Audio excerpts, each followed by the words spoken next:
पिछले चैप्टर की लास्ट में हमने देखा था कि यूजीन नोबल्स के बकवास को सुनकर बहुत ही ज्यादा डिप्रेस्ड हो जाता है। इसकी वजह से उसका बरसर्क मोड एक्टिवेट हो जाता है। अब इस चैप्टर की शुरुआत में हमें दिखाया जाता है कि यूजीन उसी बेवकूफ नोबल को देखते हुए अपने मन में कहता है, ये लोग इतने घमंडी और सेल्फिश क्यों हैं? आखिर इनके जैसे लोग इस दुनिया में एग्जिस्ट ही क्यों करते हैं? ये कहकर यूजीन उस नोबल को जमीन पर पटक कर उसका हाथ तोड़ देता है, जिससे वो नोबल दर्द में चिल्लाने लगता है। यूजीन कहता है, आखिर तुम लोग अपनी बकवास जिंदगी को इतना वैल्यूएबल क्यों मानते हो? और दूसरी तरफ दूसरों की जिंदगी तुम लोगों के लिए कोई मायने नहीं रखती। तुम लोग सिर्फ खुद सरवाइव करना चाहते हो, लेकिन तुम लोगों को इससे कोई फर्क नहीं पड़ता कि सैक्रिफाइसर्स के साथ क्या होता है। ये कहकर यूजीन डरावनी तरीके से हंसते हुए कहता है, अगर ऐसी बात है तो तुम लोगों को भी मर जाना चाहिए। तभी यूजीन को रियलाइज होता है कि वो लोगों को मारने की कोशिश कर रहा है। वो अपने मन में कहता है, नहीं, मैं ये क्या सोच रहा हूं? मैं तो यहां सभी लोगों को बचाने आया हूं, लेकिन बरसर्क ब्लड की वजह से मैं अपने ऊपर से कंट्रोल खो रहा हूं। तभी एल्कोनी को हंसते हुए कहती है, तो आखिरकार तुम भी सिर्फ एक नोबल की तरह एक्टिंग कर रहे थे।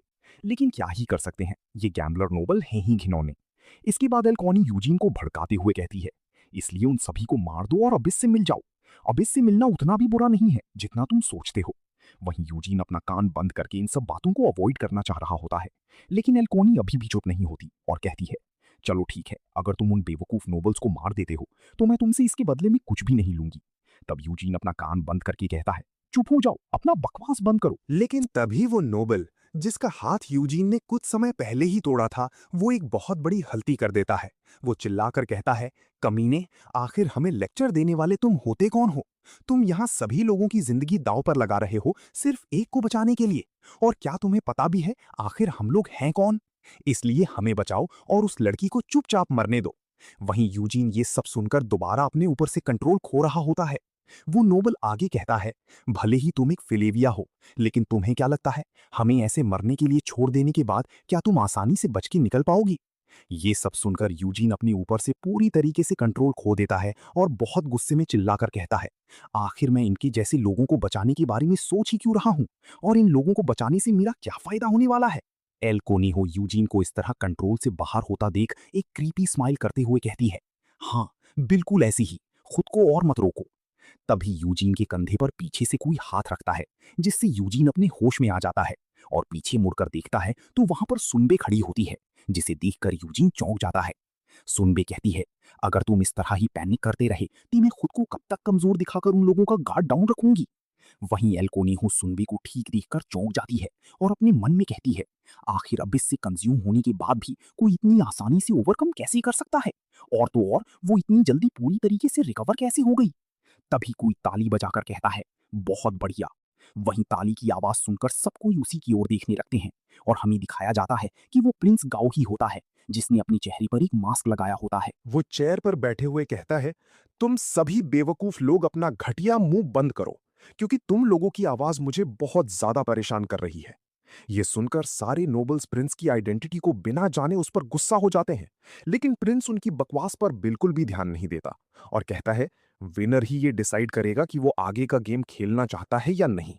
वहीं यूजीन और सुनबे तो प्रिंस को देखकर ही पहचान जाते हैं, लेकिन वो लोग इस बात से कंफ्यूज भी होते हैं कि प्रिंस वहां पर क्या कर रहा है। यूजीन अपने मन में कहता है, मुझे नहीं पता कि प्रिंस आखिर यहां पर क्यों आए हैं, लेकिन मुझे सिचुएशन को पहले अच्छे से समझ लेना चाहिए। मैंने एल कोनेहो के साथ एक गेम खेला, जिसमें मैंने सभी नोबल्स के कर्जे को दांव पर लगाया और उस गेम को जीतने के लिए सुनबे को सैक्रिफाइस करने की कंडीशन थी। फिर मैंने अपने बारी में हिट कार्ड बाहर निकाल लिया और मैं ये गेम जीत गया। लेकिन सुनबे के सैक्रिफाइस होने की वजह से उसे मर जाना चाहिए था। लेकिन पैक्ट की वजह से सुनबे का सारा कर्ज माफ हो गया, जिसकी वजह से वो अबिस के चंगुल से बाहर निकल गई और मेरी जीतने की वजह से सभी लोग भी बच गए। इसका मतलब ये राउंड ड्रॉन नहीं माना जाएगा। खैर, ये बात सबको पता है कि ये रूल में लूप होल होने की वजह से हो रहा है। इसलिए शुरुआत में मैंने भी ये सोचा कि इस राउंड को दोबारा शुरू किया जाए, ताकि रूलर की जजमेंट को फेस ना करना पड़े। लेकिन जैसे ही उस लड़की ने इस गेम को ड्रॉ करने का ऑफर दिया, ये उसी वक्त डिसाइड हो गया। इसके बाद यूजीन और सुनबे को एक साथ ये बात रियलाइज होती है कि अबिस, जो इस जगह का ट्रू रूलर है, उसने इस गेम को मेरी जीत माना है। इसका मतलब वो हार गई और अब वो लड़की यहाँ की रूलर भी नहीं है।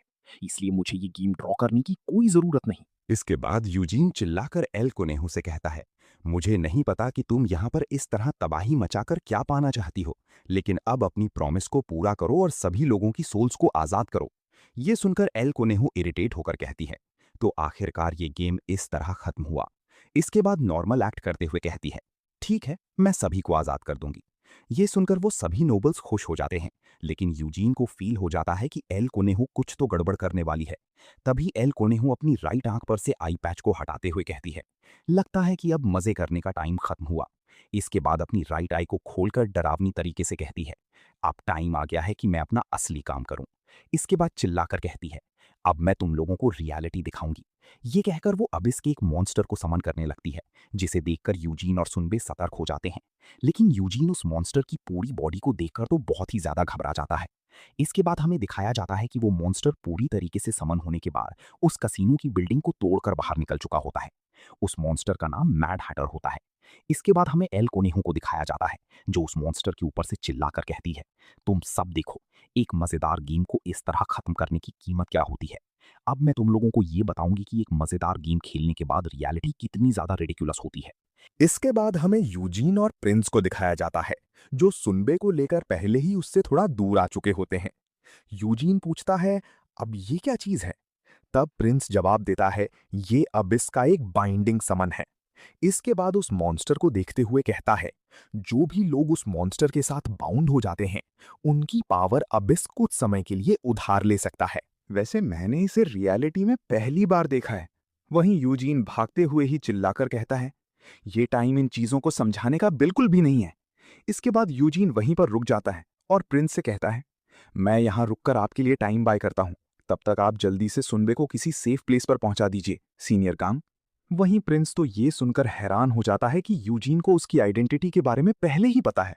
वो कहता है, आखिर तुमने मुझे कैसे पहचान लिया? कहीं तुमने अपनी आई ऑफ फलीविया से तो नहीं देखा?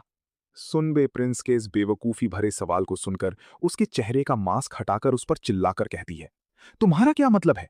मुझे लगा था कि तुमने ये मास्क फैशन के लिए लगाया है। तभी प्रिंस कहता है, खैर, कोई भी बेवकूफी मत करना, चुपचाप मेरे पीछे चलो। ये सुनकर यूजीन चौंकते हुए पूछता है, क्या? अगर मैं इसे नहीं रोकूंगा तो फिर आप सुनबे को कैसे बचाएंगे? तब प्रिंस कहता है, ये मॉन्स्टर बहुत ही ज्यादा खतरनाक है, लेकिन हमारे पास भी इससे ज्यादा खतरनाक मॉन्स्टर है। प्रिंस के ये कहते ही सीन शिफ्ट होता है और हमें लवीना और एनायम को दिखाया जाता है, जिसमें से लवीना हमेशा की तरह नर्वस होकर कहती है, ओ माय गॉड, आखिर यहां हो क्या रहा है? तभी एनायम किसी से टेलीपैथी के थ्रू बात करते हुए कहती है, मुझे ये समझ नहीं आ रहा है कि न्यूकमर्स यहाँ क्या कर रहे हैं। ये सुनकर लवीना चौंक कर कहती है, क्या यूजीन और सुनबे उस मॉन्स्टर के पास में ही है? तभी एनायम उन लोगों की कोऑर्डिनेट को कंफर्म करते हुए कहती है, मुझे तुम लोगों की लोकेशन मिल चुकी है। अगर तुम लोग तीसरे रास्ते को फॉलो करते हुए गली में जाकर छुप जाते हो तो वो मॉन्स्टर तुम लोगों को नहीं देख पाएगा। इंस्ट्रक्शन मिलते ही प्रिंस यूजीन से कहता है, यूजीन जल्दी से मेरे पीछे आओ। इसके बाद प्रिंस यूजीन और सुनबे के साथ गली में छिप जाता है और टेलीपैथी के थ्रू एनायम से कहता है, हम अपनी पोजीशन पर आ चुकी हैं। तब एनायम कहती है, बहुत अच्छे। इसके बाद लवीना से कहती है, लवीना इसे उड़ा दो। उसके ये कहते ही लवीना एक हाई लेवल का ग्रैंड मैजिक कास्ट करने लगती है। इसके बाद सीन एल कोनेहो पर शिफ्ट होता है, जो यूजीन और सुनबे को ढूंढते हुए कहती है, आखिर वो चूहे इतनी जल्दी कहाँ भाग गए? इसके बाद अपने नाखून चबाते हुए कहती है, ये बिल्कुल भी सही नहीं हो रहा। अगर बाकी एयर्स ने ये सब नोटिस कर लिया तो मेरे लिए प्रॉब्लम बढ़ सकती है। इसके बाद एक स्पेल पढ़ते हुए कहती है, डैम इट, मुझे इन सब फालतू चीजों में सोल्स को वेस्ट करना बिल्कुल भी पसंद नहीं, लेकिन मैं अपने शिकार को ऐसे जाने भी तो नहीं दे सकती।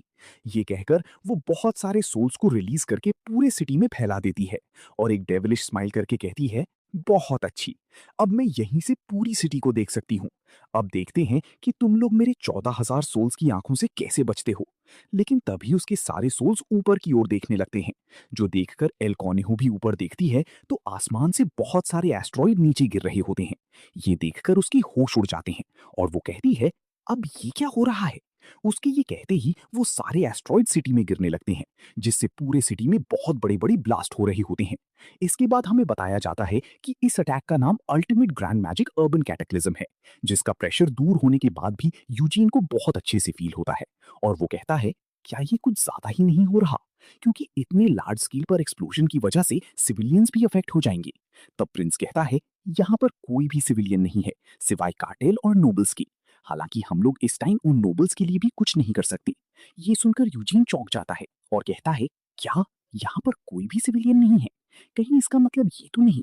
यूजीन आगे कुछ कह पाता तभी प्रिंस कहता है, मुझे डिटेल्स के बारे में नहीं पता, लेकिन हम अभी भी इस मामले को इन्वेस्टिगेट कर रहे हैं। लेकिन जिस तरह चीजें जा रही हैं, मुझे लगता है कि जो तुम सोच रहे हो वो सही है। शायद इस सिटी के पूरे सिविलियंस को अब इसको सैक्रिफाइस कर दिया गया है। ये सुनकर यूजीन थोड़ा डरते हुए कहता है, आखिर एक साथ सभी लोगों को सैक्रिफाइस कैसे किया जा सकता है? प्रिंस भी यूजीन की इस बात से अग्री होता है और अपने मन में कहता है, यूजीन बिल्कुल सही कह रहा है। लेकिन फिर भी हमें ये नहीं पता कि आखिर वो लोग एक पूरे सिटी को सैक्रिफाइस क्यों कर रहे हैं। हालांकि मुझे नहीं पता कि उनका गोल क्या है, लेकिन अगर हमने उन्हें नहीं रोका तो ये जरूर एक बहुत डेंजरस डिजास्टर को क्रिएट करेगा। इसके बाद सीन शिफ्ट होता है और हमें कार्टेल के एयर्स को दिखाया जाता है, जो उस ब्लास्ट को नोटिस कर लेते हैं। तब वर्टिगा उस ब्लास्ट को देखकर कहता है, लगता है कि कसीनो में कोई एक्सप्लोजन हुआ है। क्या एंटी मार्की फैक्शन ने डिसाइड कर लिया है कि वो लोग फाइट बैक करेंगे? लेकिन लिवांट उस एक्सप्लोजन को देखकर समझ जाता है कि ये अटैक किसने किया है। वो नर्वस होते हुए अपने मन में कहता है, ये सीनियर लवीना का अल्टीमेट ग्रैंड मैजिक है। इसका मतलब रोलिंग भी यहां आ चुका है। लेकिन वो लोग ऐसा कुछ क्यों कर रहे हैं जिससे सबका ध्यान उनके ऊपर ही चला जाए? क्या उन्हें ये बात पता नहीं कि फिलहाल इस जगह पर अबिस का पूरी तरीके से कंट्रोल है? तभी वर्टिगा अपने वेपन्स को निकालकर एक्साइटेड होकर रहता है। खैर, मैं तो उस साइको डॉक्टर और सोअर के रिचुअल परफॉर्म करने का इंतजार करके बोर हो गया था। अब लगता है कि ये परफेक्ट टाइमिंग है। तभी कार्टेल का एक हेयर जिसका नाम एलियन है, वो सीरियस वॉइस में कहता है, अपनी जबान को लगाम दो। फादर अब इसके साथ सिर्फ हमारी भलाई के लिए डील कर रहे हैं। तभी कार्टेल के हेयर्स में से लास्ट हेयर जिसका नाम एल क्वेर्वो है, वो कहता है, फादर ने हमें कहा था कि जब तक वो अपना काम कर रहे हैं तब तक हमें इस जगह को प्रोटेक्ट करना है, इसलिए हमें उन लोगों को मार देना चाहिए। इसके बाद नरेटर कहते हैं कि कार्टेल के 5 हेयर्स जिन्होंने अबिस के साथ बॉन्ड बनाया है, वो स्ट्रेंथ के मामले में अबिस की अपोस्टल से कम नहीं है। इसके बाद हमें बादी को दिखाया जाता है, जिसमें से एल कोनेहो गुस्से में बाहर निकलते हुए चिल्लाकर कहती है, मैं तुम सभी बेवकूफों को जान से मार दूंगी। लास्ट में राइटर ने हमें बताया है कि हेयर्स की सिर्फ स्ट्रेंथ अपोस्टल्स के बराबर है। फिलहाल ये वीडियो यहीं पर खत्म होती है। अगर वीडियो अच्छी लगे तो वीडियो को लाइक करें, चैनल को सब्सक्राइब करें। मिलते हैं एक और नए वीडियो में, तब तक के लिए बाय बाय।